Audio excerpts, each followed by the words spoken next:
Good morning everyone, good morning. Magla-live po ako ng ating daily, uh, what is this? Reading Bible, 90 days challenge. Yun yung, grabe, start po ako. Nag-screen share lang ako, sabayan niyo po ako magbasa. Yan. So, chapter 29 po tayo hanggang 40. So, tayo nasa 1 hours. Then Jacob continued. Jacob arrives in Padan Aram, chapter 29. Genesis chapter 29. So then Jacob continued on his journey and came to the land of the eastern people. There he saw a well in the open country with three flocks of sheep lying mute because the flocks were watered from the well. The stone over the mouth of the well was large. When all the flocks were gathered there, the shepherd would roll the stone away from the well's mouth and water the sheep. Then they would return the stone to its place over the mouth of the well. Jacob asked the shepherd, "My brothers, where are you from?" "We're from," they replied. He said to them, "Do you know Laban, Nahor's grandson?" "Yes, we know him," they answered. Then Jacob asked them, "Is he well?" "Yes, he is," they said. "And here comes his daughter Rachel with the sheep." "Look," he said, "the sun is still high. It's not time for the flocks to be gathered. Water the sheep and take them back to pasture."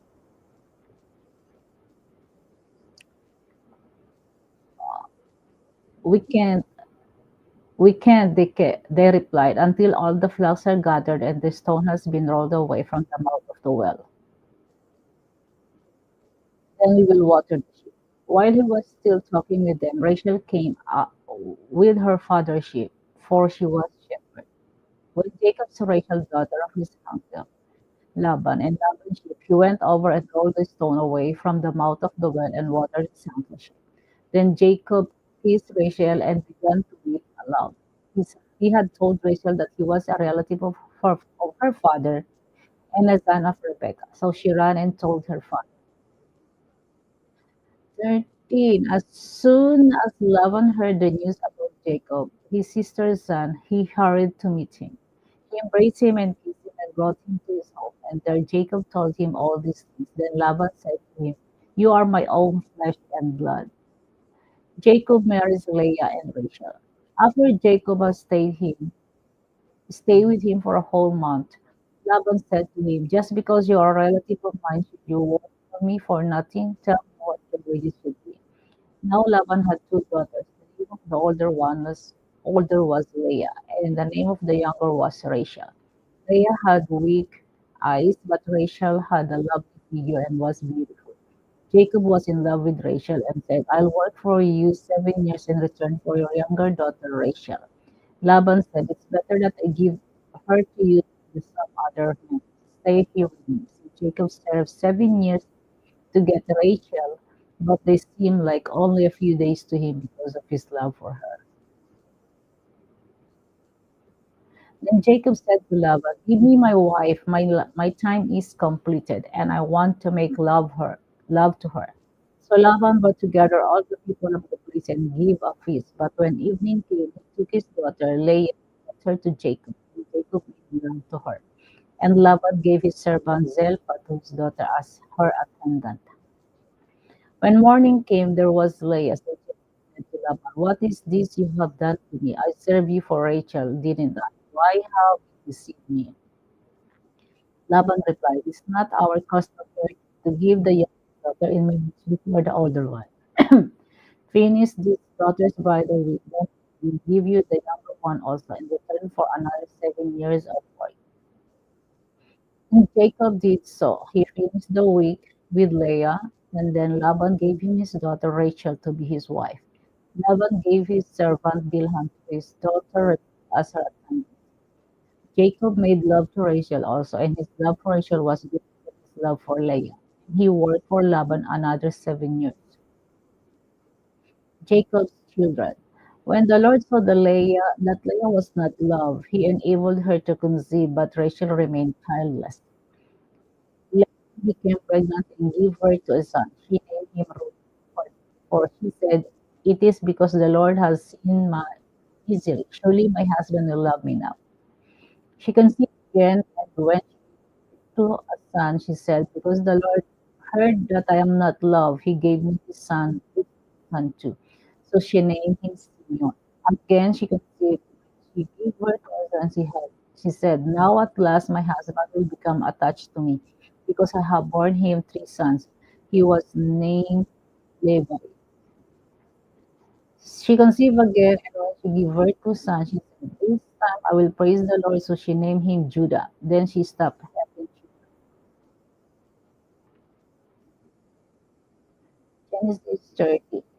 When Rachel was that when Rachel saw that she was not bearing Jacob any children, she became jealous of her sister. So she said to Jacob, "Give me children or I'll die." Jacob became angry with her and said, "I am I in the place of God, who has kept you from having children?" Then his then she said, "Here is Eve, my servant. Sleep with her so that she can bear children for me, and I too can build a family through her." So she gave him her servant Bilhah as a wife. Jacob slept with her, and she became pregnant and bore him a son. Then Rachel said, "God has vindicated. He has listened to my plea and given me a son." Because of this, she named him Dan. Rachel's servant Bilhah conceived again and bore Jacob a second son. Then Rachel said, "I have a great struggle with my sister and I have won." She named him Naphtali. When Leah saw that she had stopped having children, she took her servant Zilpah and gave her to Jacob as a wife. Leah's servant Zilpah bore Jacob's son. Then Leah, "What good fortune!" So she named him Gad. Leah's servant Zilpah bore Jacob a son, second son. Then Leah said, "How happy I am! The woman will call me happy." So she named him Asher. During wet harvest, Reuben went out into the field and found some mandrake plants, which he brought to his mother Leah. Rachel said to Leah, "Please give me some of your son's mandrakes." But he said to her, "Wasn't it enough that you took away my husband? Will you take my son's mandrakes too?" "Very well," Rachel said. "He can sleep with you tonight in return for your son's mandrakes." So when Jacob came in from the fields that evening, Leah went out to meet him. "You must sleep with me," she said. "I have hired you with my son mandrakes." So he slept with her that night. God listened to Leah, and she became pregnant and bore Jacob a fifth son. Then Leah said, "God has rewarded me for giving my servant to my husband." So she named him Issachar. Leah conceived again and bore Jacob a six sons. Then Leah said, "God has presented me with a precious. This time my husband will treat me with honor because I have borne him six sons." So she named him Zebulun. Sometime later, she gave birth to a daughter and named her Dinah. Then God remembered Rachel. He listened to her and enabled her to conceive. She became pregnant and gave birth to a son and said, "God has taken away my disgrace." She named him Joseph and said, May the Lord add to me another son." Jacob's flocks increased. After Rachel gave birth to Joseph, Jacob said to Laban, "Send me on my way so I can go back to my own homeland. Give me my wives and children for whom I have served you, and I will be on my way. You know how much work I've done for you." But Laban said to him, "If I have found favor in your eyes, and please stay, I have learned by divination that the Lord has blessed me because of you." He added, "Name your wages, and I will pay." Jacob said to him, "You know how I do for you and how your livestock has fared under my care. The little you had before I came has increased greatly, and the Lord has blessed you wherever I have been. But now, may I do something for my own household? What shall I give you?" he asked. "Don't give me anything," Jacob replied. "If you will do this one thing for me, I will go on tending your flocks and watching over them. Let me go through all your flocks today and remove from them every speckled or spotted sheep, every dark-colored lamb and every spotted or speckled. They will be my wages, and by honesty will testify for me in the future. Whenever you check on the way and go possession that is not speckled or spotted, or anything that is not dark colored will be considered stolen. Agreed, said Laban. Let it be as you have said. That same day he removed all the male goat that were stray or spotted, all the spotted female goat, all that had white on them, and all the dark color lambs, and he placed them in the care of his sons. Then he put a 3-day journey between himself and Jacob, while Jacob continued to tend the rest of Laban's flock. Jacob, however, took fresh cut branches from poplar, almond and plane trees and made white stripes in them by peeling the bark and exposing the white inner wood of the branches. Then he placed the peeled branches in all the watering too, so that they would be directly in front of the flocks when they came to view. When the flocks were in heat and came to view, they mated in front of the branches and before young that were streaked or speckled or spotted. Jacob set apart the young of the flock by themselves, but made the rest face the frequent dark-colored animals that belonged to Laban. Thus he made separate flocks for himself and put them with Laban's animals. Whenever the stronger females were in heat, Jacob would place the branches in the throat in front of the animals so they would mate near the branches. But if the animals were weak, he would not place them there. So the weak animals went to Laban and the strong ones to Jacob. In this way, Jacob grew exceedingly prosperous and came to own large flocks and female and male servants and camels and donkeys. Genesis 31. Jacob flees from Laban. Jacob heard that Laban's sons were saying, Jacob has taken everything our father owned, gained all the wealth from what belonged to our father. And Jacob noticed that Laban's attitude toward him was not what it had been. Then the Lord said to Jacob, go back to the land of your father and to your relatives, and I will be with you. So Jacob sent word to Rachel and Leah to come out to the field where his flocks were. He said to them, I see that your father's attitude toward me is not what it was before, but the God of my father has been with me. You know that I've been worked for your father with all my strength, yet your father has cheated me by changing my wages in 10 times. However, God has not allowed him to harm me. If he said the speckled ones will be your wages, then all the will be to speckled young. And if he said will be more wages, then all the flocks were strict. So God has taken away my father's livestock and has given them to me. In breeding season, I once had a dream in which I look up so that the male goat between the flock was speckled or spotted. The angel of God said to me in the dream, Jacob, I answered, Here I am.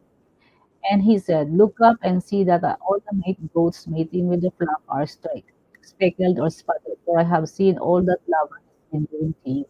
I am the God of Bethel, where you anointed a pillar and where you made a vow to me. Now leave this land at once and go back to your native land. Then Rachel and Leah replied, Do we still have any share in the inheritance of our father's estate? Does he not regard us as a foreigner? Not only, but he has used up what was paid for us. Surely all the wealth that God took away from our father belongs to us and our children. So do whatever God has told. Then Jacob put his children, his wives, and camels, and he drove all his livestock ahead of him, along with all the goods he had accumulated in Aram, to go to his father Isaac in the land of Canaan. When Laban had gone to shear his sheep, Rachel stole her father's gods, household gods.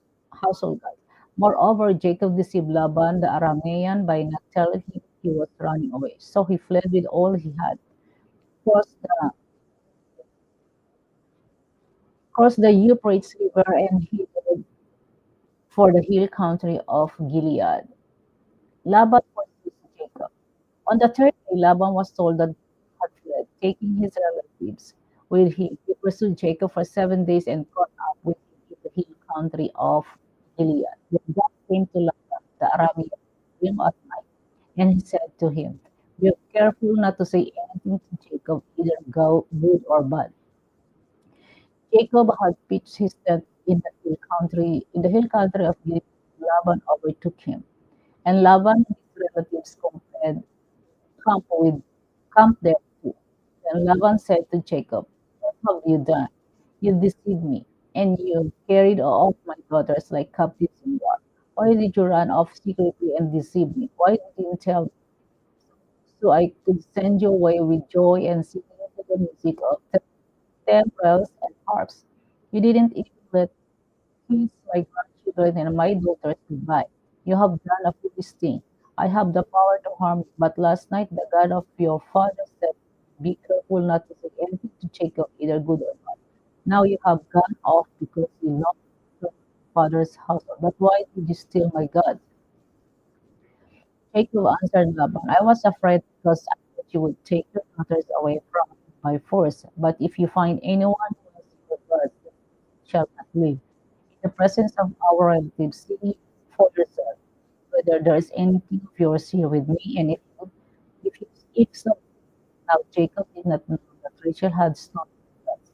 So Laban went into Jacob's tent and into Leah's tent and into the tent of the two female servants, but he found nothing. After he came out of Leah, he entered Rachel's tent. Now Rachel had taken the household gods and put them aside amongst them, and was sitting on them. Laban searched through every tent but found nothing. Rachel said to her father, "Don't be angry, my lord, that I cannot stand up in your presence. I am having my period." So he searched, could not find the household gods. Jacob was angry and took Laban to task. "What is my crime?" he asked Laban. "How have I wronged you that you hunt me down? Now that you have searched through all my goods, what have you found that belongs to your house? Put it here in front of your relatives and mine, and let them choose between the two of us. I have been with you for 20 years now. Your sheep and goats have not been nor have I eaten rams from your flock. I did not bring animals torn by wild beasts. The lost myself, but pain from me for whatever was stolen by day or night. This was my situation. The heat consumed me in the daytime and the cold at night filled from my eyes. It was like this for the 20 years I was in the household. I worked for you 14 years for your daughters and 6 years for your flock. Changed my wages 10 times. If the God of my father, God of Abraham, the fear of Isaac, had not been with me, he would surely have sent me away empty handed. God has seen my hardship and the toil of my hands. And last night he rebuked. Laban answered Jacob, "The women are my daughters, the children are my grandchildren, and the flocks are my flocks. All you see is mine. Yet what can I do today about these daughters of mine, or about the children they have or what children they have born? Come now, let's make a covenant, you and I. Let it serve as a witness between us." So Jacob took a stone and set up as a pillar. He said to his relatives, "Gather some stones." So they took stones and piled them in a heap, and they ate there by the heap. Laban called it Jegar's Hadutha, and Jacob called it Galil. Laban said, "This heap is witness between you and me today." This is why it has called Galil. It was also called Mizpah, because he said, "May the Lord watch between you and me when we are away from each other. If you mistreat my daughter, or if you take any wives besides my daughter, even though no one is with us, remember that God is a witness between you." Laban also said to Jacob, "Here is the sheep, and here is the pillar I have set up between you and me. This sheep is a witness, and this pillar is a witness that I will not go past this sheep to your side to harm you, and that you will not go past this sheep and pillar to my side to harm me. May the God of Abraham and the God of Noah, the God of our father, judge between us." So Jacob took an oath in the name of the fear of his father Esau. He offered a sacrifice there in the hill country and invites his relatives to a meal. After they had eaten, they spent the night there. Early the next morning, Laban kissed his grandchildren and his daughters and blessed them. left and returned. Genesis 32. Jacob prefers to meet Esau. Jacob also went on his way, and the angels of God met him. When Jacob saw them, he said, "This is the camp of God." So he named that place Mahanaim. Sent messengers ahead to help him to his brother Esau in the land of Seir, the country of Edom. He instructed them, "This is what you are to say to my lord Esau. Your servant Jacob says, I have been staying in Laban and have remained there till now. I have cattle and donkeys, sheep and goats, male and female. Now I am sending a message to my lord that I may find favor in your eyes." When the messengers returned to Jacob, they said, "We went to your brother Esau, and now he is coming to meet you, and 400 men are with him." In great distress, Jacob divided the people who were with him into groups, and he dropped herds and camels. He thought, he thought, if Esau come and attack one group, the group that is left might escape. Then Jacob prayed, "O God of my father Abraham, God of my father Isaac, Lord, you who said to me, go back to your country and your relatives, and I will make you prosper. I am worthy of all the kindness and faithfulness you have shown your servant. I had only my stuff when I crossed this Jordan, but now I have become two camps. Save me, I pray, from the hand of my brother Esau, for I am afraid he will come and attack me, and also the mothers with their children. But you have said, I will surely make you prosper, and make descendants like the sand of the sea, which cannot be counted." He spent the night there, and from what he had with him, he selected a gift for his brother Esau: 200 female goats and 20 male goats, 200 ewes and 20 rams, 30 female camels with their young, 40 cows and 10 bulls, and 20 female donkeys and 10 male donkeys. He put them in the care of his servants, each herd by itself, and said to his servant, "Go ahead of me and keep some space between the herds." He instructed one in the lead. "When my brother Esau meets you and asks, 'Who do you belong to and where are you going and who owns all these animals from you?' then you are to say, 'They belong to your servant Jacob. They are gifts sent to my lord Esau, and he is coming behind us.'" He also instructed the second, the third, and all the others to follow the herd. "You are to say the same thing to Esau when you meet him, and this you to say, 'Your servant Jacob is coming behind us, for he thought, I will pacify him with his gift I am sending on ahead. Later, when I see him, perhaps he will receive me.' So Jacob's gift went on ahead of them, but he himself spent the night in the camp. Jacob wrestles with God. That night Jacob got up and took two wives, his two female servants and his 11 sons, and crossed the ford of the Jabbok. After he had sent them across the street, he sent over all his possessions. So Jacob was left alone, and Amalek wrestled with him till daybreak. When the man saw that he could not overpower him, he thought to Jacob, he was rich as he wrestled with men. Then the man said, "Let me go, for it is at daybreak." But Jacob replied, "I will not let you go unless you bless." The man asked him, "What is your name?" "Jacob," he answered. Then the man said, "Then will be no longer be Jacob, but Israel, because you have struggled with God and with humans and have overcome." Jacob said, "Please tell me your name." But he replied, "Why do you ask my name?" Then he placed him there. So Jacob called the place Peniel, saying, "It is because I saw God's face to face, and yet my life was spared." The sun rose above him as he passed Peniel, and he was limping because of his hip. Therefore, to this day, the Israelites do not eat the tendon attached to the socket of the hip, because the socket of Jacob's hip was touched near the tendon. Genesis 33. Hello, good morning. God bless all of you there po. Good morning from Japan. It's 5:40 a.m. So Jacob meets Esau. Jacob looked up, and there was Esau coming with his 400 men, so he divided the children among Leah, Rachel and the two female servants. He put the female servants and their children in front, Leah and her children next, and Rachel and Jacob in the near. He himself went on ahead and bowed down to the ground 7 times as he approached his brother. But Esau ran to meet Jacob and embraced him. He threw his arms around his neck and they wept. Then Esau looked up and saw the women and children. Who are these with you? He asked. Jacob answered, they are the children God has graciously given your servant. Then the female servant and their children approached and bowed down. The next Leah and her children came and bowed down.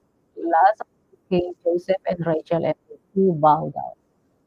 Esau said, what's the meaning of all these flocks and herds and to find favor in your eyes, my lord, he said. But Esau said, I already have plenty, my father. Keep what you have for yourself. No, please, Jacob, said Jacob. If I have found favor in your eyes, accept this gift from me. For to see your face is like seeing the face of God, now that you have received me favorably. Please accept the present that was brought to you, for God has been gracious to me, and I have all. And because Jacob insisted, Esau accepted. Then Esau said, let us be on our way. I'll accompany. But Jacob said to him, my Lord knows that the children are tender and that I must care for the ewes and cows that are nursing young. If they are driven hard just one day, all the ones will die. So let my head of the servant while I move along slowly at the pace of the flocks and herds before me and the face of the children until I come to my Lord in his Seir. Esau said, then let me take some of my men with you. But why do that? Jacob asked. Just let me find favor in the eyes of my Lord.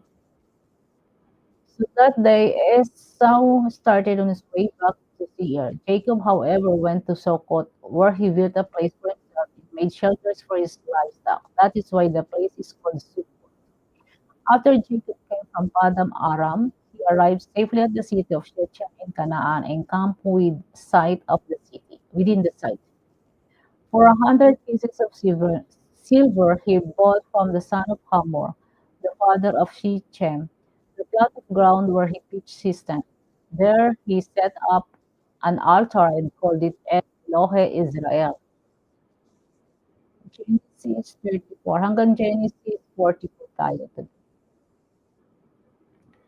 Dinah and Shechemites or Shechemites. Now Dinah, the daughter Leah had born to Jacob, went out to visit the women of the land. When Shechem, son of Hamor the Hivite, the ruler of that area, saw her, he took her and raped her. His heart was drawn to Dinah's daughter of Jacob. He loved the young woman and spoke tenderly to her. And Shechem said to his father Hamor, get me this girl as my wife. When Jacob heard that his daughter Dinah had been defiled, his sons were in the field with his livestock, so he did nothing about it until they came home. Then Shechem's father Hamor went out to talk with Jacob. Meanwhile, Jacob's son had come in from the fields as soon as the cattle had happened. They were shocked and furious because Shechem had done an outrageous thing in Israel by sleeping with Jacob's daughter. I think that should not be done. But Hamor said to them, my son Shechem has his heart set on your daughter. Please give her to him as his wife. Intermarry with us, give us your daughters, and take our daughters for yourself. You can settle among us. The land is yours. Live in it, trade in it, and acquire property in it. The Shechem said, Father, then Shechem said to his father and brothers, let me find favor in your eyes, and I will do whatever you ask. Make the price for the bride, and if I am bring us a great as you like, and I'll pay whatever you ask me. Only give me the young woman as my wife. Because their sister Dinah had been defiled, Jacob's son replied deceitfully as they spoke to Shechem and his father's Hamor. They said to them, we can't do such a thing. We can't give our sister to a man who is not circumcised. That would be a disgrace to us. We will enter into an agreement with you on one condition only. that you become like us by circumcising all your males. Then we will give you our daughters and take your daughters for ourselves. We will settle among you and become one people with you. But if you will not agree to be circumcised, we'll take our sister and go. Their proposal seemed good to Hamor and his son Shechem, the young man, who was the most honored of all his father's family. Lost no time in doing what they said because he was delighted with Jacob's daughter. So Hamor and his son Shechem went to the gate of their city to speak to of their city. These men are friendly toward us.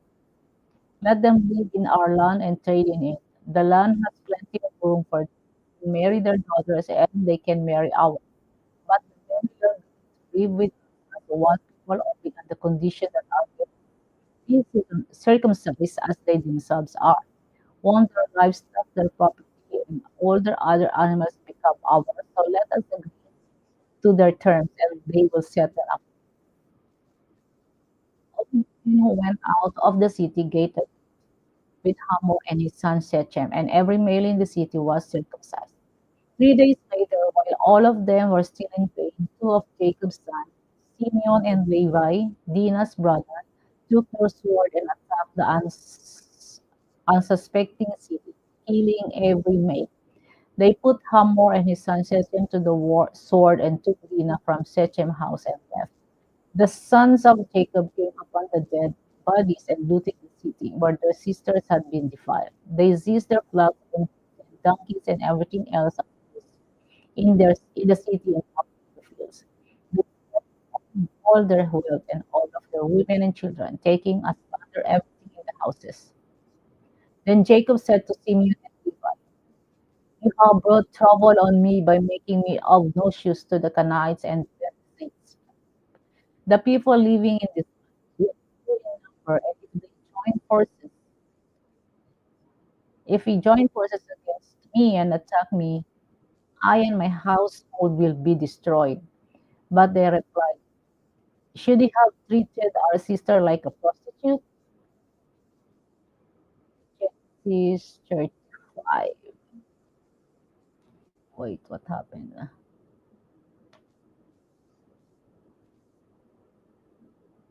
'Wait lang ha,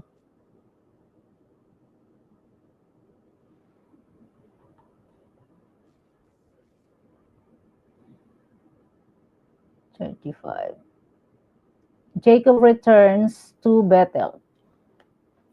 Then God said to Jacob, "Go up to Bethel and settle there, build an altar to God, who appeared to you when you were fleeing from your brother." So Jacob said to his household and to all who were with him, "Get rid of the foreign gods and you have with you, and purify yourselves and change your clothes.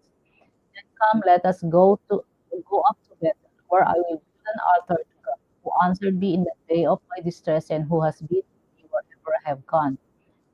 So they have Jacob. So they gave Jacob all the foreign gods they had and the rings in their ears, and the Jacob buried them under the oak of Shittim. Then they set up, and the terror of God fell on those towns all around them, so that had no one pursue them. Nautal lang isa. Antok pa yata yung mata ko. Jacob and all the people with him came to Luz, that is Bethel, the land of Canaan. There he built an altar. Good morning po, Mami Lo. Jacob and all the people with him came to Luz, that is Bethel, the land of Canaan. There he built an altar and he called the place of El Bethel because it was there that God revealed himself to him when he was fleeing from his brother. Now Deborah, Rebekah's nurse, died and was buried under the oak outside Bethel, so it was named Alon Bakut. After Jacob returned from Padan Aram, God appeared to him again and blessed him. God said to him, "Your name is Jacob, but you will no longer be called Jacob. Your name will be Israel." So he named him Israel.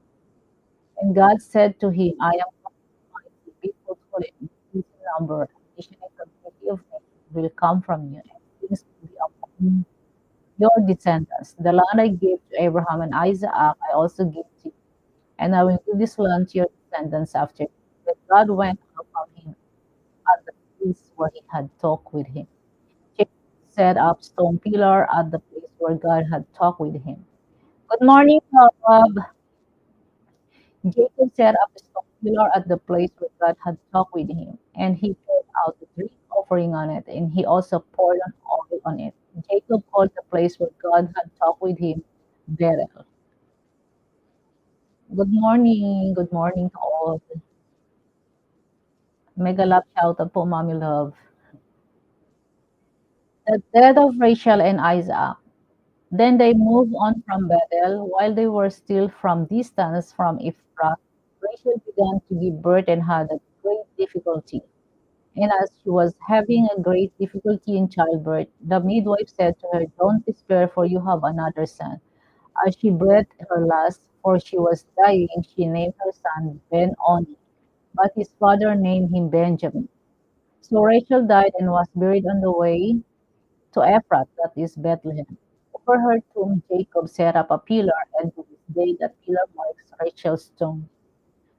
Israel moved on again and pitched his tent beyond Migdal Eder. While Israel was living in that region, Reuben went in and slept with his father's concubine, Bilhah, and Israel heard of it. Jacob had 12 sons. The son of Leah, Reuben, the firstborn of Jacob, Simeon, Levi, Judah, Issachar, and Zebulun. The son of Rachel, Joseph, and Benjamin. The son of Rachel's servant Bilhah, Dan, and Naphtali.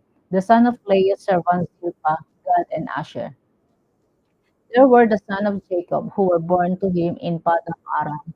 Jacob came home to his father Isaac in Mamre, in Kiriath Arba, that is Hebron, where Abram and Isaac had stayed. Isaac lived 180 years. Then he breathed his last and died, and was gathered to his people, old and full of years, and his sons Esau and Jacob buried him.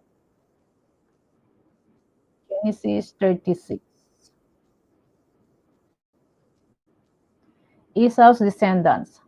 This is the account of the family line of Esau, that is Edom. Esau took his wives from the women of Canaan, Ada, daughter of Elon, the Hittite, and Oholibamah, daughter of Anna, and granddaughter of Sibeon the Hittite. Also Basimath, daughter of Israel and sister of Nebai. Ada bore Elipa to Esau Basimath bore Reuel. Pasensya na kayo, nakakabulol talaga yung mga pangalan. And Oholibamah bore Jesus, Jalam, and Korah. There were the sons of Esau who were born to him in Canaan.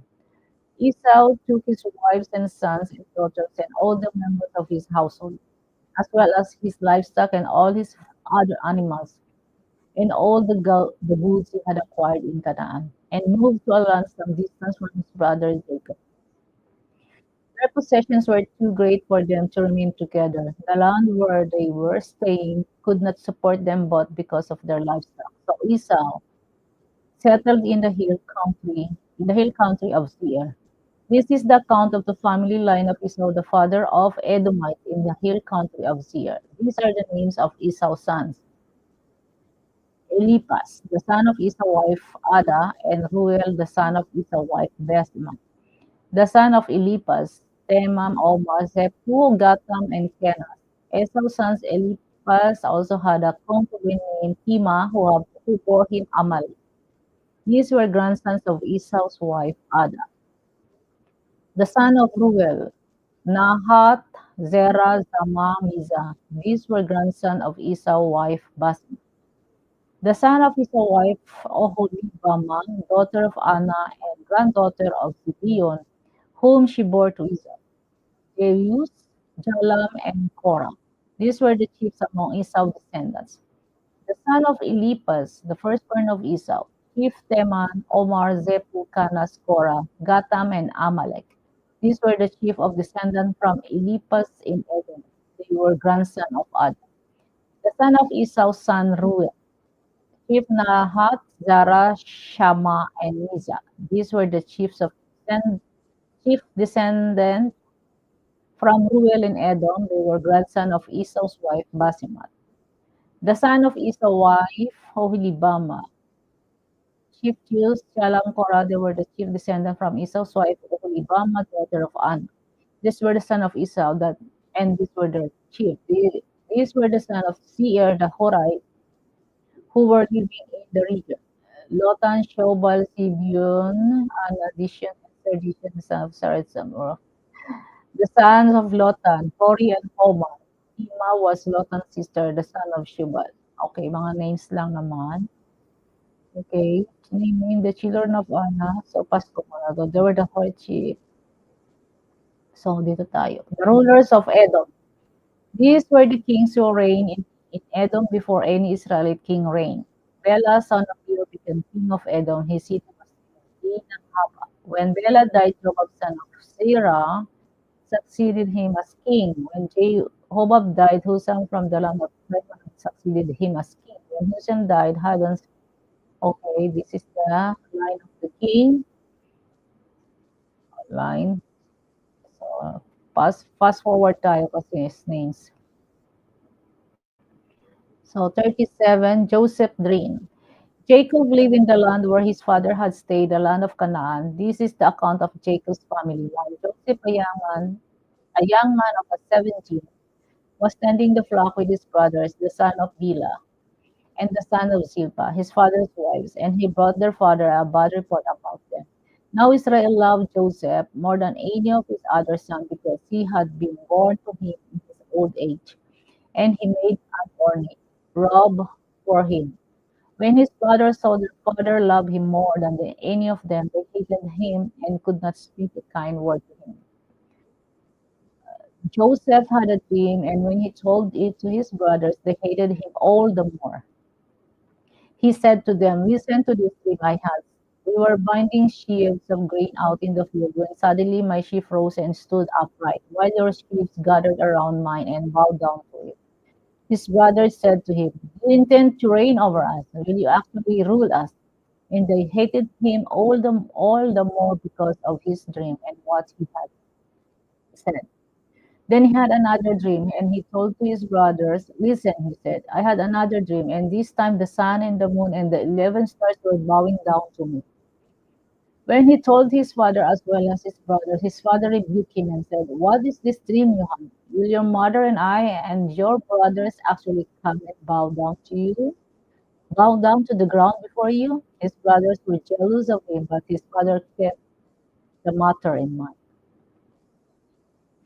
Now his brothers had gone to graze their father's flock near Shechem. And Israel said to Joseph, as you know, your brothers are grazing the flock near Shechem. Come, I'm going to send you to them. Very well, he replied. So he said to him, go and see if all is well with your brothers and with the flock, and bring word back to me. Then he sent him off from the valley of Heb. When Joseph arrived at Shechem, the man found him wandering around in the field and asked him, what are you looking for? He replied, I am looking for my brothers. Can you tell me where they are grazing the flocks? They have moved on from here, the man answered. I heard them say, let's go to Dothan. So Joseph went after his brothers and found them near Dothan. But they saw him in the distance, and before he reached them, they plotted to kill him. Here comes the dreamer, they said to each other. Come now, let's kill him and throw him into one of these cisterns and say that a ferocious animal devoured him. Then we'll see what comes of it. When Reuben heard this, he tried to rescue him from their hands. Let's not take his life, he said. Don't shed any blood. Throw him into the cistern here in the wilderness, but don't lay a hand on him. Reuben said this to rescue him from them and take him back to his father. So when Joseph came to his brothers, they stripped him of his robe, the ornate robe he was wearing, and they took him and threw him into the cistern. The cistern was empty; there was no water.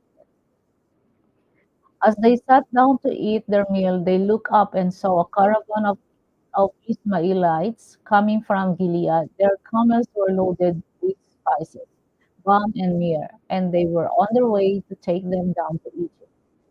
Judah said to his brother, "What will we gain if we kill our brother and cover up his blood? Come, let's sell him to the Ishmaelites and not lay our hands on him. After all, he is our brother, our own flesh and blood." His brothers agreed. So when the Midianite, Midianite merchants came by, his brothers pulled Joseph up out of the cistern and sold him for 20 shekels of silver to the Ishmaelites who took him to Egypt. When Reuben returned to the cistern and saw that Joseph was not there, he tore his clothes. He went back to his brother and said, The boy isn't there. Where can I turn now? Then they got Joseph's robe, slaughtered a goat, and dipped the robe in the blood. They took the ornate robe back to their father and said, We found this. Examine it to see whether it's your son's robe. He recognized it and said, It's my son's robe. Some ferocious animal has devoured him. Joseph has surely been torn to pieces. Then Jacob tore his clothes, put on sackcloth, and mourned for his son many days. All his sons and daughters came to comfort him, but he refused to be comforted. No, he said, I will continue to mourn until I join my son in the grave. So his father wept for him. Meanwhile, the Midianites sold Joseph in Egypt to Potiphar, one of Pharaoh's officials, the captain of the guard. So Genesis 38, yan. Hanggang 40 lang tayo. Judah and Tamar. At that time, Judah left his brothers and went down to stay with a man of Adullam named Hira. There, Judah met the daughter of Kadite named Shua. He married her and made love to her. She became pregnant and gave birth to a son who was named She conceived again and gave birth to a son named him Onan. She gave birth to still another son and named him Shelah.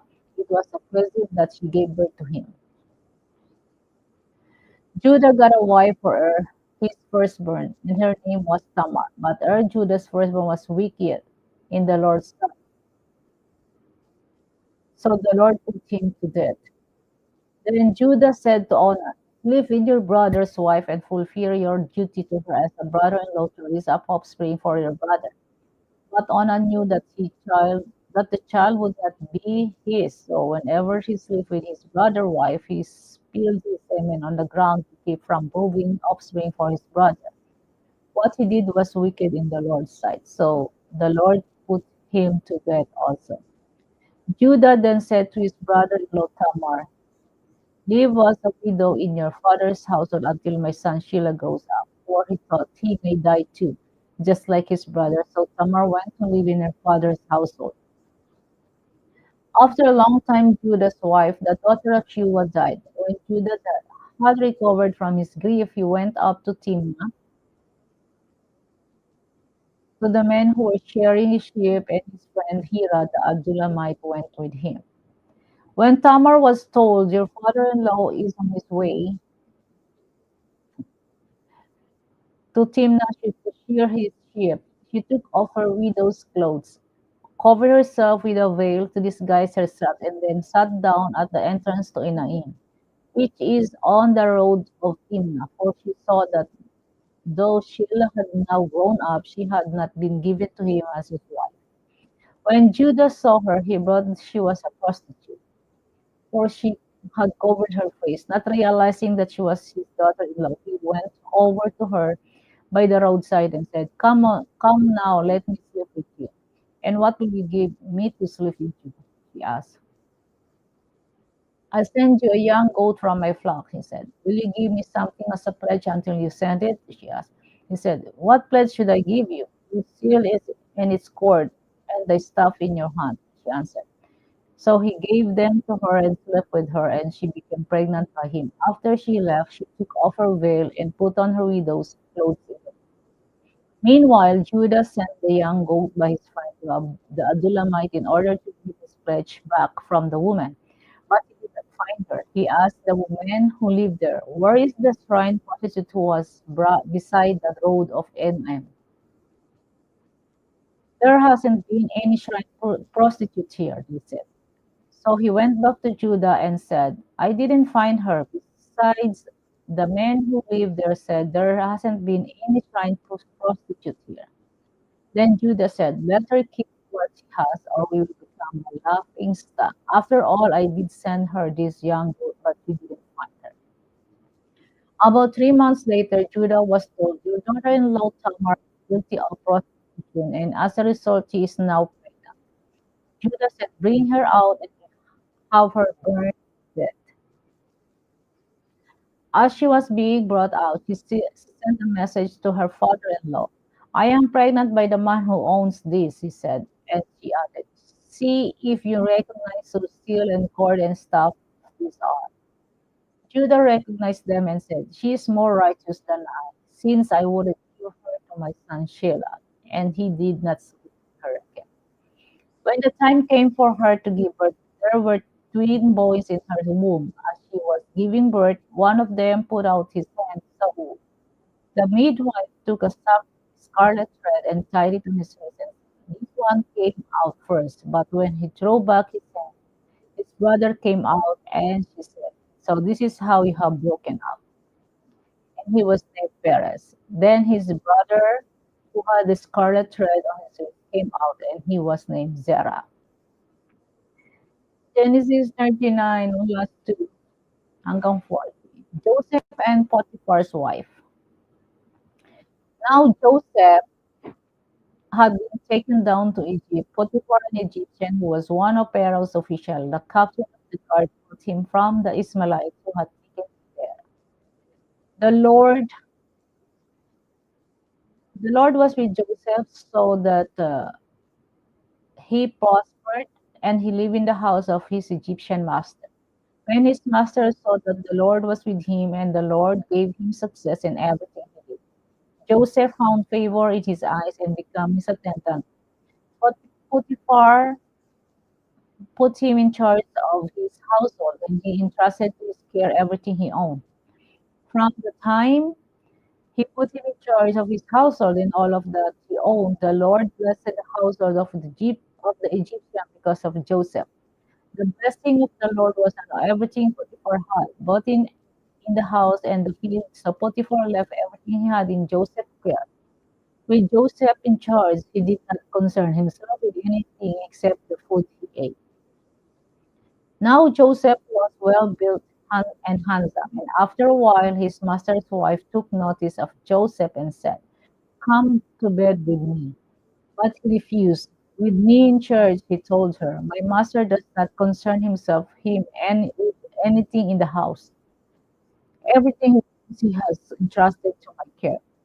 No one is greater in this house than I am. My master has withheld nothing from me except you because you are his wife. How then could I do such a wicked thing and sin against God? And though she spoke to Joseph day after day, he refused to go to bed with her or even be with her. One day he went into the house to attend to his duties, and none of the household servants was inside. She caught him by his cloak and said, come to bed with me. But he left his cloak in her hand and ran out of the house. When she saw that he had left his cloak in her hand and had run out of the house, she called her household servants. Look, she said to them, this Hebrew has been brought to us to make sport of us. He came in here to sleep with me, but I screamed. When he heard me scream for help, he left his cloak beside me and ran out of the house. She kept his cloak beside her until his master came home. Then she told him this story. That Hebrew slave you brought us came to me to make sport of me. But as soon as I screamed for help, he left his cloak beside me and ran out of the house. When his master heard the story, his wife told him, saying, this is how your slave treated me, and burned him, and he burned with anger. Joseph's master took him and put him in prison, the place where the king's prisoners were confined. But while Joseph was there in the prison, the Lord was with him. He showed him kindness and granted him favor in the eyes of the prison warden. So the warden put Joseph in charge of all those held in the prison, and he was made responsible for all that was done there. The warden paid no attention to anything under Joseph's care, because the Lord was with Joseph and gave him success in whatever he did. Genesis 40, our last chapter for the Genesis today, and then we will go to Psalm 4. The cupbearer and the baker. Sometime later, the cupbearer and the baker of the king of Egypt offended their master. The king of Egypt, Pharaoh, was angry with his two officials, the chief cupbearer and the chief baker, and put them in custody in the house of captain of the guard in the same prison where Joseph was confined. The captain of the guard assigned them to Joseph, and he attended them. After they had been in custody for some time, each of the two men, the cupbearer and the baker of the king of Egypt, who were being held in prison, had a dream that same night, and each dream had a meaning of its own. When came to them the next morning, he saw that they were dejected. So he asked Pharaoh's officials who were in custody with him in his master's house, "Why do you look so sad today?" "We both had dreams," they answered, "but there is no one to interpret them." Then Joseph said to them, Do not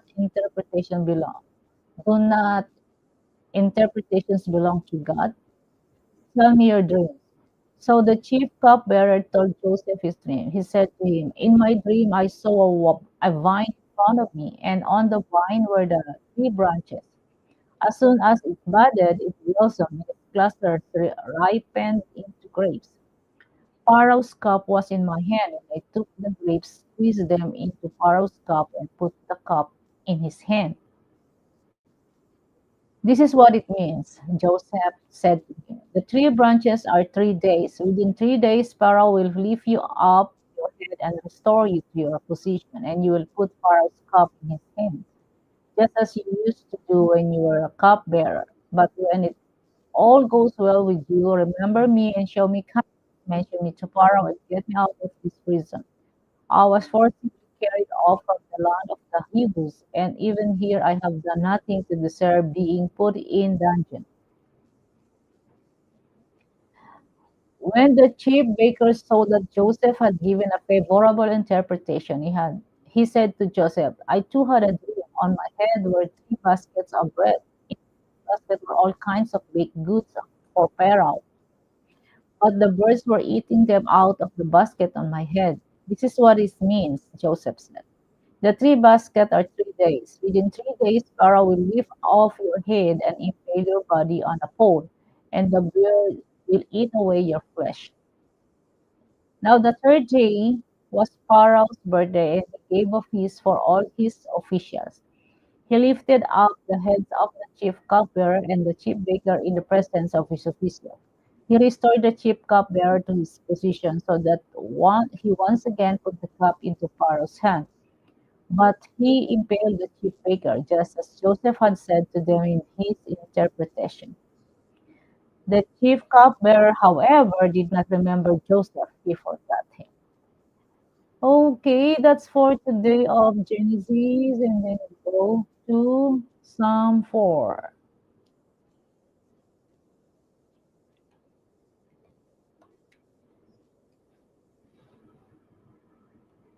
Here is the Psalm 4 for the director of music with strings instrument, a Psalm of David. Answer me when I call you, my righteous God. Give me relief, my distress. Have mercy on me and hear my prayer. How long will you people turn my glory into shame? How long will you love delusions and seek false gods? Know that the Lord has set apart his fathers, his faithful servant, for himself. The Lord hears when I call to him. Tremble and do not sin. When you are on your beds, search for your heart and be silent. Offer the sacrifices of the righteous and trust in the Lord.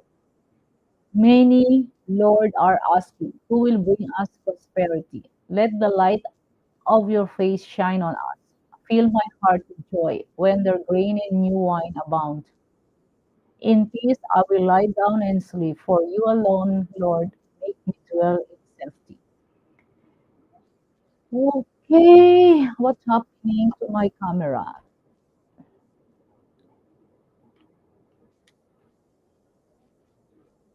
That's all, and then yes,